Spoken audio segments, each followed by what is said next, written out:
Hello everyone, welcome to decrypt UPSC.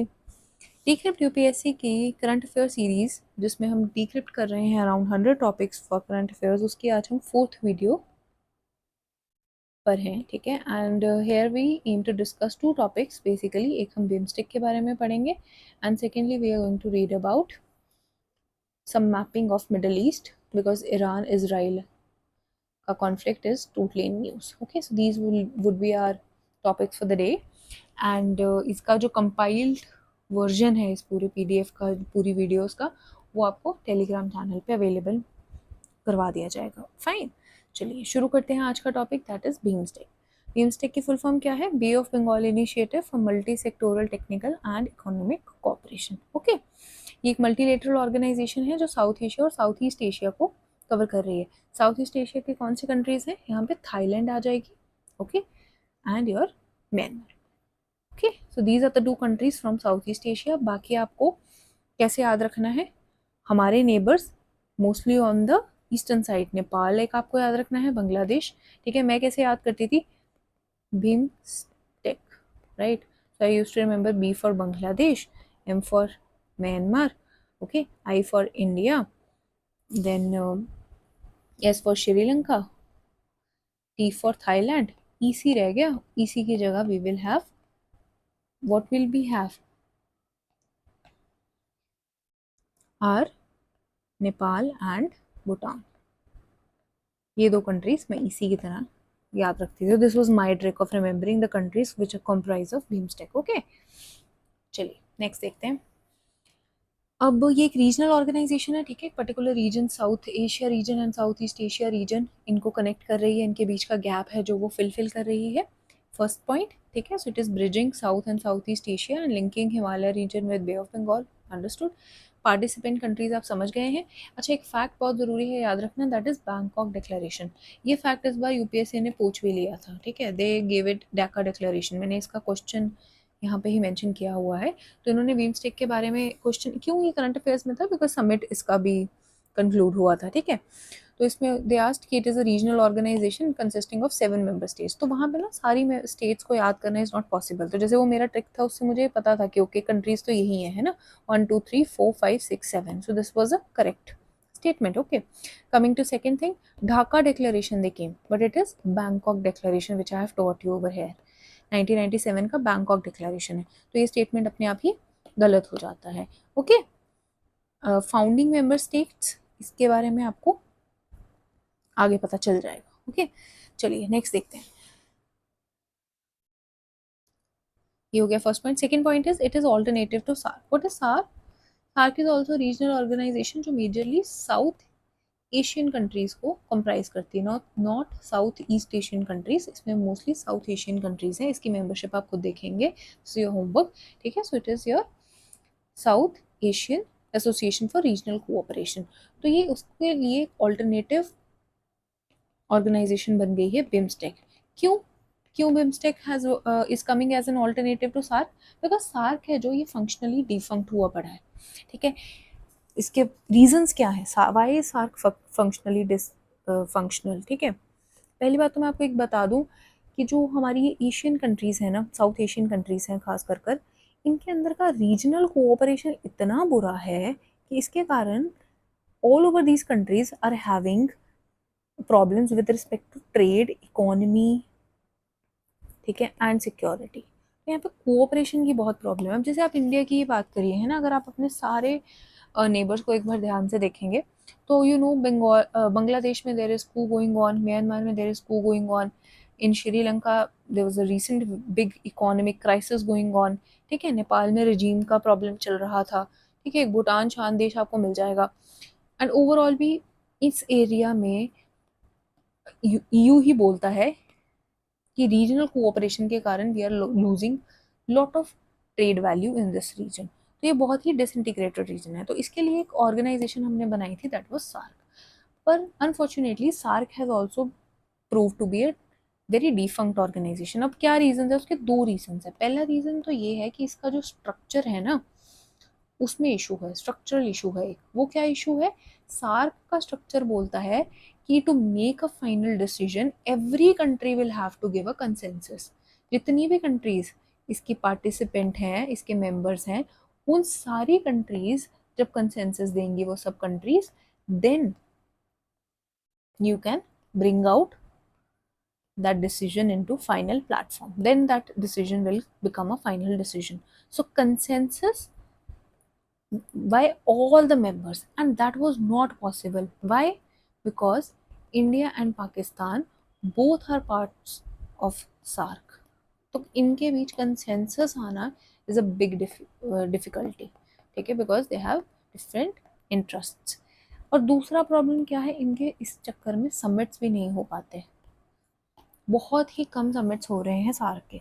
तो because SAARC has become functionally defunct, तो significance of BIMSTEC has significantly increased. Okay, तो अगर ये statement ऐसे कैसे आ जाए तो you can always say yes to it. Okay okay, next BIMSTEC charter है जो which was finalised in 5th summit, it has given legal personality to this grouping. तो यहाँ पे अगर हमें कुछ समझना है तो वो ये है कि अगर यूपीएससी ने बोला कि बिम्स्टेक चार्टर जैसा कुछ है, तो हाँ ऐसा कुछ एग्जिस्ट रियल में करता है ना, तो आपने वहाँ पे ये नहीं सोचना कि यार बिम्स्टेक का खुद का चार्टर कब से होगा, है इनका खुद का चार्टर। ओके, चलिए नेक्स्ट देखते हैं। India is the lead country for security pillar. तो there are lot of pillars, okay, and every different country है जो वो उसको अपनी, sorry 1 second, okay, different countries have got an lead with respect to different pillars। तो security pillar के लिए किसको लीड मिली है, इंडिया को मिली है, जिसके अंदर 3 सब सेक्टर्स हैं। ये आपको क्लियरली ऑब्जेक्टिवली याद होना चाहिए, बिकॉज ये प्रीलिम्स में पूछा जा सकता है कि कौन से 3 सब सेक्टर्स हैं, या फिर वो लिख कर दे सकते हैं कि 4 सब सेक्टर्स हैं सिक्योरिटी पिलर के। तो they you should be very much clear, ठीक है।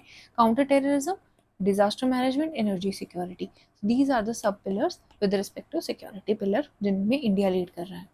सिग्निफिकेंस क्या है बिम्स्टेक का, ये हम बात कर चुके हैं, alternative to SAARC. Geo strategic significance क्या है कि इंडिया की जो एक्ट ईस्ट पॉलिसी और नेबरहुड फर्स्ट पॉलिसीज, बिकॉज इसके मेंबर्स में हमारे नेबर्स भी इंक्लूडेड हैं और साथ ही साथ ईस्टर्न नेशंस भी इंक्लूडेड हैं, जैसे कि म्यांमार है, थाईलैंड है, ठीक है।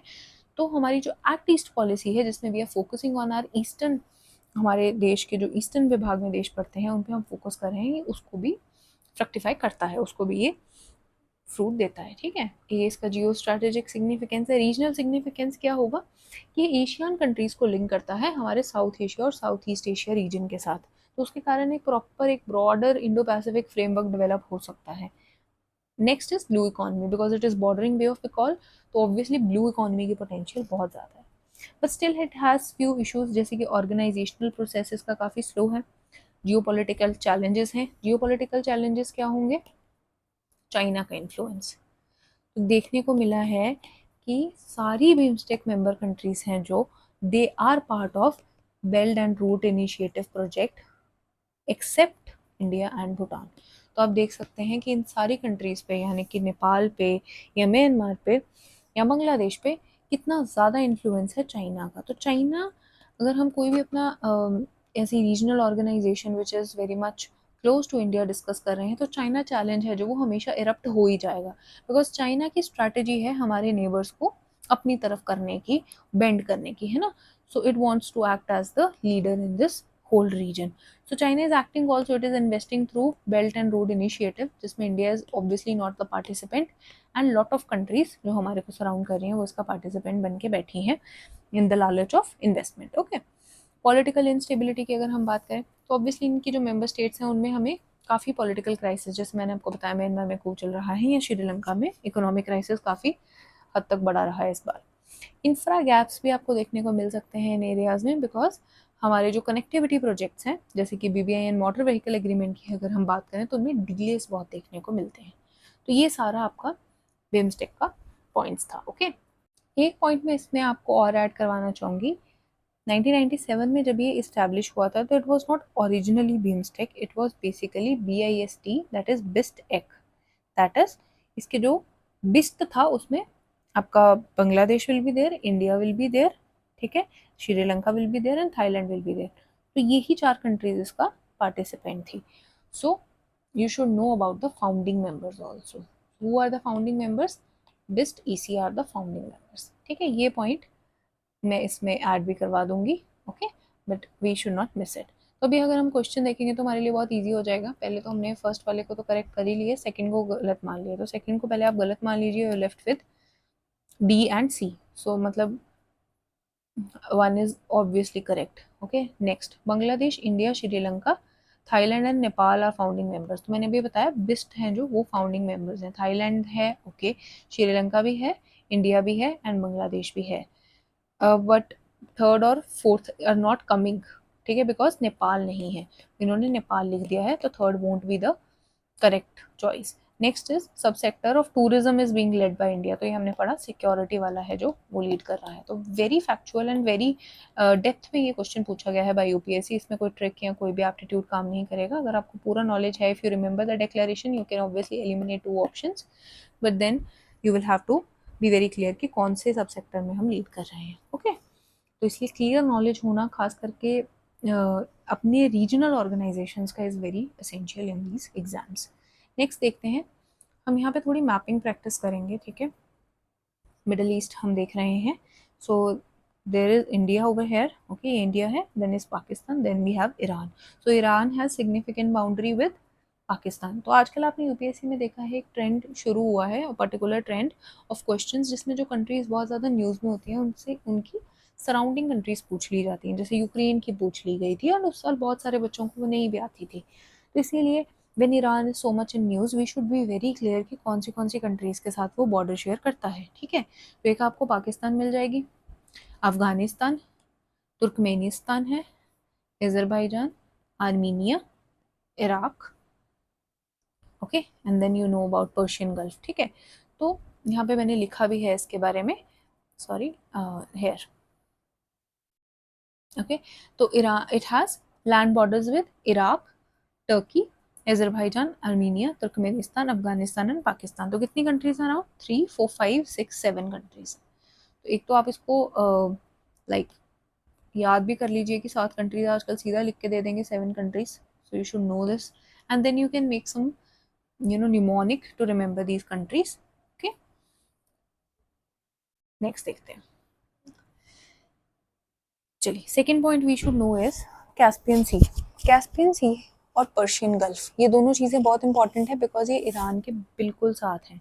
तो कैस्पियन सी को कौन सी कंट्रीज सराउंड करती हैं, पहला पॉइंट ये उठता है, ठीक है। तो ये हमारे नॉलेज में ऐड होगा कि कैस्पियन सी है जो, उसको कौन सी कंट्रीज सराउंड करती हैं। तो उसका एक बहुत सही तरीका है, मैं कैसे याद करती थी, एक न्यूमोनिक है मेरे पास, दैट वाज तारिक। बहुत सिंपल, तारिक हमारे एक सर भी थे वैसे, ठीक है, तो I remember with his name. तो टी से क्या आ जाएगा, टी से आपको याद रखना है बिकॉज तुर्कमेनिस्तान की जगह आप तजाकिस्तान ना लिखा है, तो you should have clear idea कि दिस इज तुर्कमेनिस्तान। ए से you will remember Azerbaijan, not Armenia, ये भी क्लैरिटी होना ज़रूरी है। आर से ऑब्वियसली रशिया, आई से you will have Iran because it borders, and के से यू विल हैव कजाकिस्तान, ठीक है। तो कैस्पियन सी की क्लैरिटी आपको होना बहुत ज़रूरी है कि कैस्पियन सी को कौन सी कंट्री सराउंड करती हैं, एंड ऑब्वियसली यू नो कि एक लैंडलॉक्ड सी है, ठीक है। ईरान के बारे में हमने देख लिया कि कौन सी कंट्री सराउंड करती है। इसका भी यार कुछ बना लो, है ना, अभी देख लेते हैं इसमें क्या बन जाएगा। We can have T,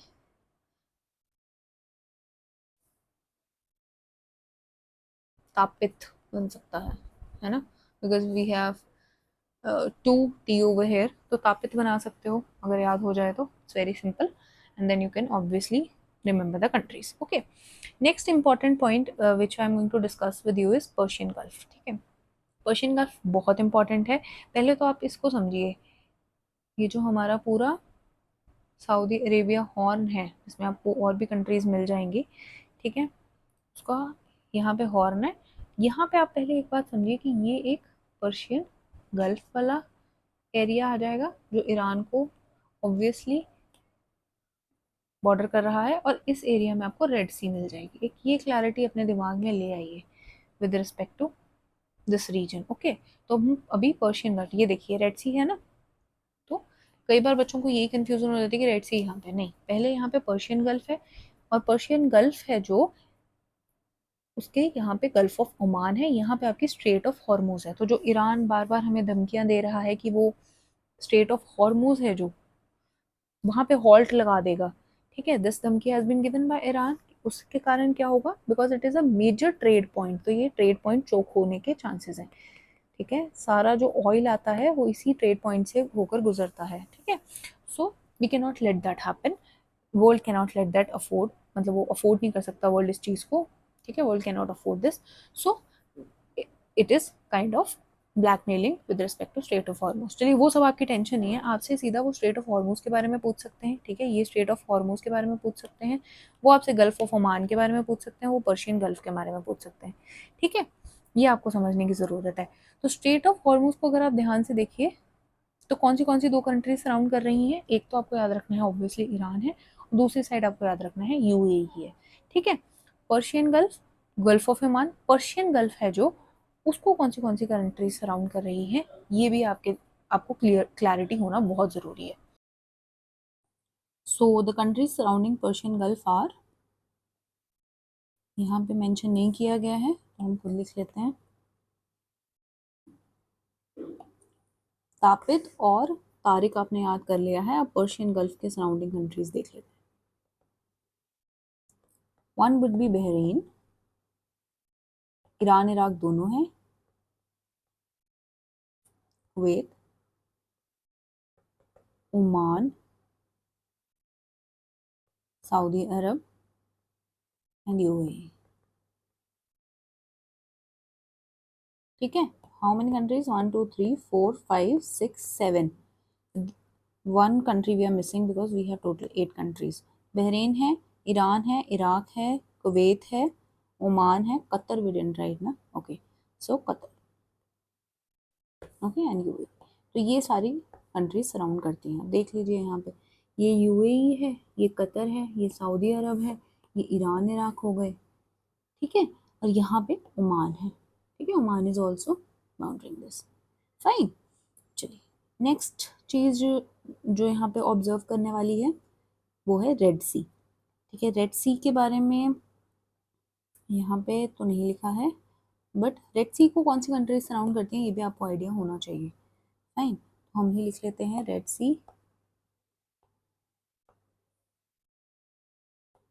Egypt, Sudan, Eritrea, Djibouti, Saudi Arab and Yemen. ठीक है, फाइन। तो इसको मैं कैसे याद करती थी, I used to remember it with seed, A square कर देते थे तो उससे सऊदी अरब सूडान दोनों आ गई, एरिट्रिया और इजिप्ट आ गई, डी से जिबूटी आ गया, वाई से you can make it C D, S square A D, okay. ठीक है, तो Iran also known as Persia, officially इसकी नाम ये है। बॉर्डर्स किसके साथ हैं clear now, it has maritime borders with 6 other countries also. तो मैरीटाइम बॉर्डर्स कौन सी कंट्रीज के साथ हैं वो आप समझ जाएंगे, पर्शियन गल्फ का नॉलेज है अब आपको, कैस्पियन सी की बात हो चुकी है, स्ट्रेट ऑफ हॉर्मोज की बात हो चुकी है, एक जो इंपॉर्टेंट चीज़ रहेगी वो है लेक उर्मिया। लेक उर्मिया पे क्वेश्चन आ भी चुका है यूपीएससी में। ठीक है, lake Urmia is very much in news because it is the largest lake, first thing, and it is second biggest salt lake of the world. Okay, and it is an endorheic salt lake. What is endorheic? Sorry, endorheic is जो covered है around land. ठीक है, तो कोई outlet नहीं है पानी की, नो आउटलेट इज देयर। ठीक है, तो एक ही बेसिन पे वो कलेक्टेड है, तो वहीं से इवेपोरेट होता है, वहीं से ग्राउंड में सीप करता है, कहीं पे फ्लो नहीं कर रहा टू आउटर ओशन और समथिंग। ठीक है, तो उसको हम कहते हैं एंडोरिक, तभी वो सॉल्ट ये है ना। तो largest lake, second biggest lake of the world, okay, largest lake inside Iran. I hope Lake Urmia is clear and you know the position of Lake Urmia also now. okay, अगर question आ गया Lake Urmia के ऊपर तो you will be able to clear. अब देखते हैं कौन सी नाम न्यूज़ में है। ठीक है, तो एक तो Natanz is very much in news, आपको रोज़ ही अखबार में दिख जाएगा, तेहरान, तबरीज़, किरमनशाह, इसफजान, शिराज, टॉनबक, बंदर अब्बास। तो ये सारे नाम आपको, एक शबार पोर्ट भी है ना, तो आपको पता ही है ईरान में हमारा ही इंडियन इनिशिएटिव है Chabahar port, so that is also very important for you to remember. ठीक है, Chabahar port and these places, मतलब प्लेसेस इन न्यूज़ पे क्वेश्चन बहुत रहे हैं 2023 में भी और 2024 पे भी, तो they can come any time again. Tehran तो पता ही है, these few names also you can remember. Okay, so I believe that's all for today. You can follow Decrypt UPSC at Telegram for having these PDFs in a compiled manner, and also for your personal mentorship which is being provided at Decrypt UPSC. Okay, thank you.